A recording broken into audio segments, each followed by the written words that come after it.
एक रोचक कथा। जब भगवान राम ने भक्त के लिए बनाई रसोई। बहुत साल पहले की बात है। एक आलसी लेकिन भोला भाला युवक था आनंद। दिन भर कोई काम नहीं करता बस खाता ही रहता और सोए रहता। घर वालों ने कहा, चलो जाओ, निकलो घर से, कोई काम धाम करते नहीं हो, बस पड़े रहते हो। वह घर से निकलकर यूं ही भटकते हुए एक आश्रम पहुंचा। वहां उसने देखा कि एक गुरुजी हैं। उनके शिष्य कोई काम नहीं करते, बस मंदिर की पूजा करते हैं। उसने मन में सोचा, यह बढ़िया है, कोई काम धाम नहीं, बस पूजा ही तो करना है। गुरुजी के पास जाकर पूछा, क्या मैं यहाँ रह सकता हूँ? गुरुजी बोले, हाँ हाँ, क्यों नहीं, लेकिन मैं कोई काम नहीं कर सकता हूँ। गुरुजी बोले, कोई काम नहीं करना है, बस पूजा करना होगी। आनंद, ठीक है, वह तो मैं कर लूँगा। अब आनंद महाराज आश्रम में रहने लगे। ना कोई काम ना कोई धाम, बस सारा दिन खाते रहो और प्रभु भक्ति में भजन गाते रहो। महीना भर हो गया। फिर एक दिन आई एकादशी। उसने रसोई में जाकर देखा, खाने की कोई तैयारी नहीं। उसने गुरुजी से पूछा, आज खाना नहीं बनेगा क्या? गुरुजी ने कहा, नहीं, आज तो एकादशी है, तुम्हारा भी उपवास है। उसने कहा, नहीं, अगर हमने उपवास कर लिया तो कल का दिन ही नहीं देख पाएंगे हम नहीं कर सकते उपवास, हमें तो भूख लगती है। आपने पहले क्यों नहीं बताया? गुरुजी ने कहा, ठीक है, तुम ना करो उपवास, पर खाना भी तुम्हारे लिए कोई और नहीं बनाएगा, तुम खुद बना लो। मरता क्या ना करता। गया रसोई में। गुरुजी फिर आए। देखो, अगर तुम खाना बना लो तो राम जी को भोग जरूर लगा लेना और नदी के उस पार जाकर बना लो रसोई। ठीक है। लकड़ी, आटा, तेल, घी, सब्जी लेकर आनंद महाराज चले गए। जैसा तैसा खाना भी बना। खाना लगा तो याद आया, गुरुजी ने कहा था कि राम जी को भोग लगाना है। लगा भजन गाने, आओ मेरे राम जी, भोग लगाओ जी।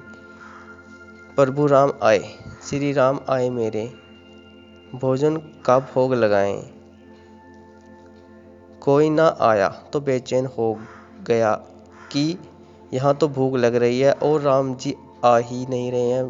भोला मानस जानता ही नहीं था कि प्रभु साक्षात तो नहीं आएंगे, पर गुरुजी की बात मानना जरूरी है। फिर उसने कहा, देखो प्रभु राम जी, मैं समझ गया कि आप क्यों नहीं आ रहे हैं। मैंने रूखा सूखा बनाया है और आपको तरमाल खाने की आदत है, इसलिए नहीं आ रहे हैं। तो सुनो प्रभु, आज वहाँ भी कुछ नहीं बना, सबको एकादशी है, खाना हो तो यह भोग ही खा लो। श्री राम अपने भक्त की सरलता पर बड़े मुस्कुराए और माता सीता के साथ प्रकट हो गए। भक्त असमंजस में। गुरुजी ने तो कहा था कि राम जी आएंगे, पर यहाँ तो माता सीता के साथ प्रकट हो गए। भगत असमंजस में। गुरुजी ने तो कहा था कि राम जी आएंगे, पर यहाँ तो माता सीता भी आई हैं और मैंने तो भोजन बस 2 लोगों का बनाया है। चलो, कोई बात नहीं, आज इन्हें ही खिला देते हैं।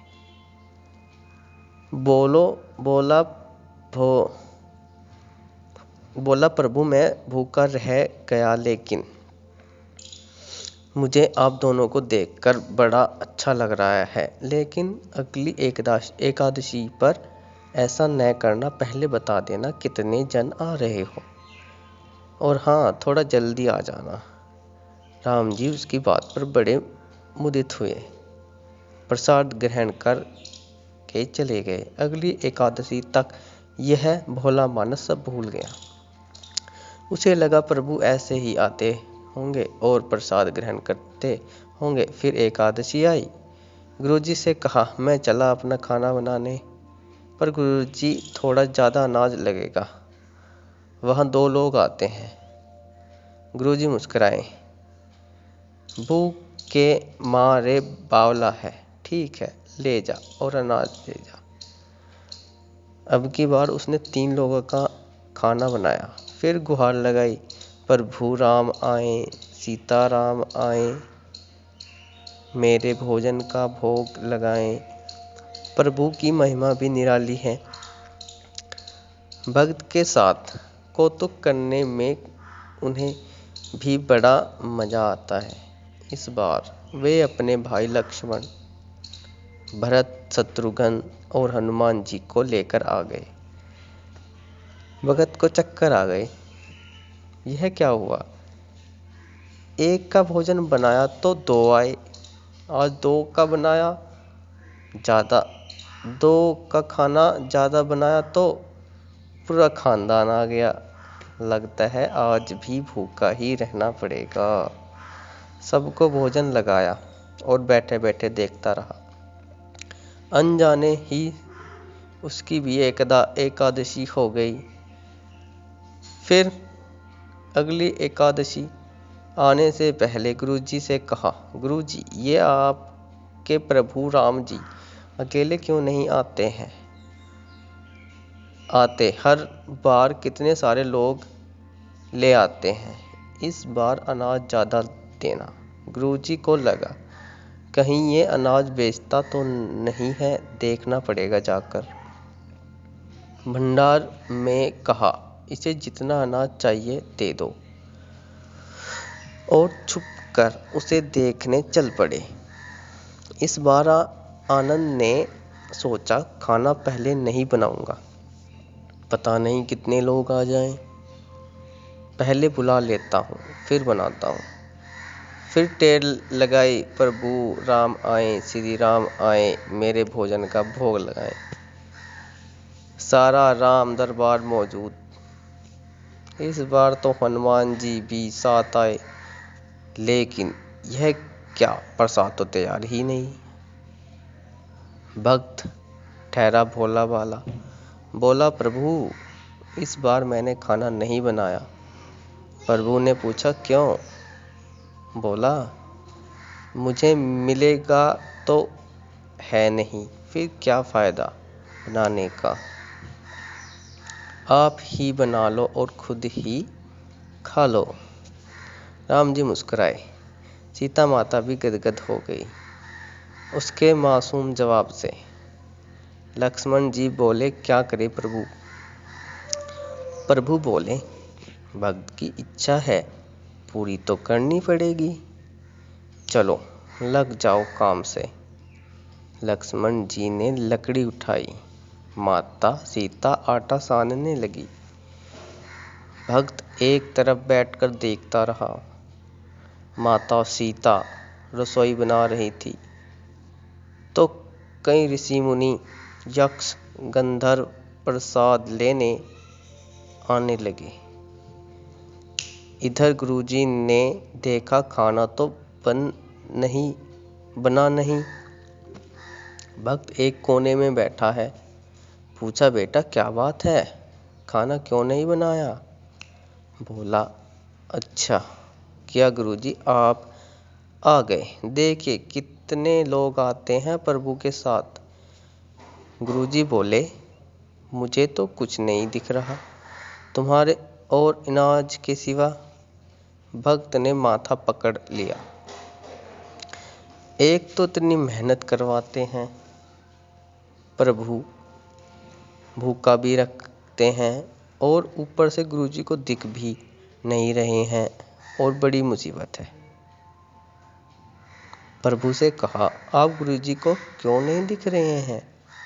प्रभु बोले मैं उन्हें दिख नहीं सकता। वह बोला क्यों? वे तो बड़े पंडित हैं, ज्ञानी हैं, विद्वानी हैं, उन्हें तो बहुत कुछ आता है, उनको क्यों नहीं दिखते आप? प्रभु बोले माना कि उनको सब आता है, पर वे सरल नहीं हैं तुम्हारी तरह, इसलिए उनको नहीं दिख सकता। आनंद ने गुरुजी से कहा गुरुजी, प्रभु कह रहे हैं आप सरल नहीं हैं, इसलिए आपको नहीं दिखेंगे। गुरुजी रोने लगे। वाकई मैं सब कुछ पाया, पर सरलता नहीं पा सका तुम्हारी तरह। और प्रभु तो मन की सरलता से ही मिलते हैं। प्रभु प्रकट हो गए और गुरुजी को भी दर्शन दिए। इस तरह एक भगत के कहने पर प्रभु ने रसोई भी बनाई। यह भक्ति कथा लोक श्रुति पर आधारित है। धन्यवाद।